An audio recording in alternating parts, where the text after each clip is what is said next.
prophecy of king over fire. Shiloh comes in the book of Revelation as a king over fire with the shepherd's staff in his hand shepherding man. And this is a prophecy of when Shiloh will come, found in the book of Genesis chapter 49. It says, "The scepter shall not depart from Judah, nor a lawgiver from between his feet, until Shiloh come. And unto him shall the gathering of the people be." The letters of Shiloh are found in Shin, Yad, Lamed, and He in the name. And in the ancient Hebrew, when we looked at this, it will become clear that there's a message in the name itself.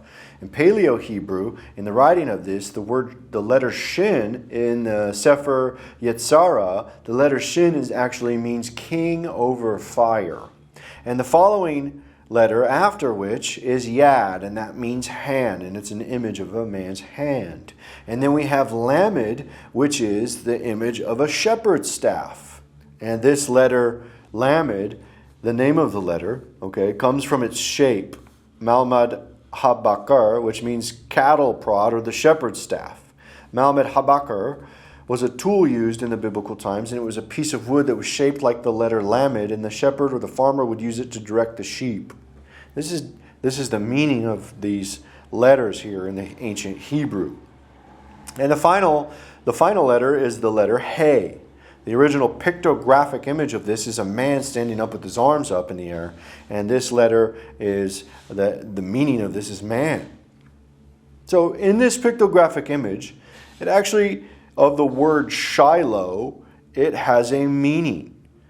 And that meaning is a man with a staff in his hand is a king over fire. And what's interesting is in the prophecy of the end times, when Christ comes, this pictographic image is found in the word Shiloh actually tell the story of Christ returning in itself. It says, "His eyes were as a flame of fire, and on his head were many crowns, and he had a name written that no man knew but he himself." And what's interesting is in this prophecy where he has a name written on it, it continues to go into further detail about how he has something in his hand to rule, a scepter, a rod of iron, which is also part of the prophecy in Genesis chapter 49. Revelation chapter 19 verse 15 says, "And out of his mouth goeth a sharp sword, that with it he should smite the nations, and he shall rule them with a rod of iron. And he treadeth the winepress of the fierceness of the wrath of Almighty God."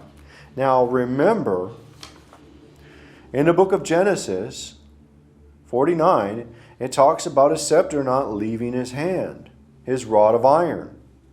And it continues to go in regards to this about until Shiloh come. So we see Christ here in this prophecy of Revelation chapter 19, verse 12 and 15, that he has a name written on it that no man knows but himself, and that he's also fulfilling the prophecy in Genesis chapter 49. So what is that name that he's waiting for when he comes? It is Shiloh. And in the name Shiloh, it gives a pictographic image of his return itself. Coming with the staff in his hand, man ruling over fire. So we see in this image, we see Christ coming to rule with the rod in his hand, with a name, and he has a power over a lake of fire. And we know that the prophecy says until Shiloh comes. And there'll be a name for him that only he would know. And he's the only one to reveal this. He has that name, the name of Shiloh. So we see the fulfillment of Genesis chapter 49 with the rod of iron to be ruling and to coming with the blood of the winepress. Also fulfillment of Genesis chapter 49. So all of Revelation chapter 19 on his return is a prophetic fulfillment of the things spoken about in Genesis chapter 49. So where is the thing in Genesis chapter 49 where it's talking about Shiloh comes?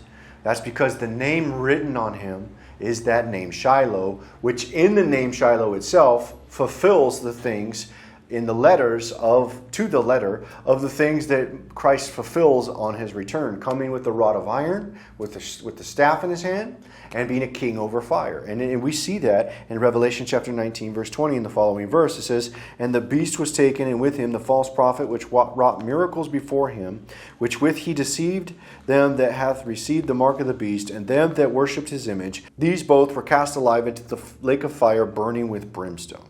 So here we see Christ on his return ruling with a rod, having the power over the lake of fire. This is the pictographic imagery of the word Shiloh. Matthew chapter 13, verse 39 through 42 says, "The enemy that sowed them is the devil, the harvest is the end of the world, and the reapers are the angels. As therefore the tares are gathered and burned in the fire, so shall it be in the end of this world. The Son of Man shall send forth his angels, and they shall gather out of his kingdom all things that offend, and them which do iniquity, and shall cast them into a furnace of fire. There shall be wailing and gnashing of teeth." Christ is the one with the authority, with the king over fire, with a shepherd's staff in his hand to rule over man, a rod in his hand, and the name written on his crown that no man knoweth but himself, as Shiloh, the fulfillment of the prophecy of Shiloh. And this is the king of fire.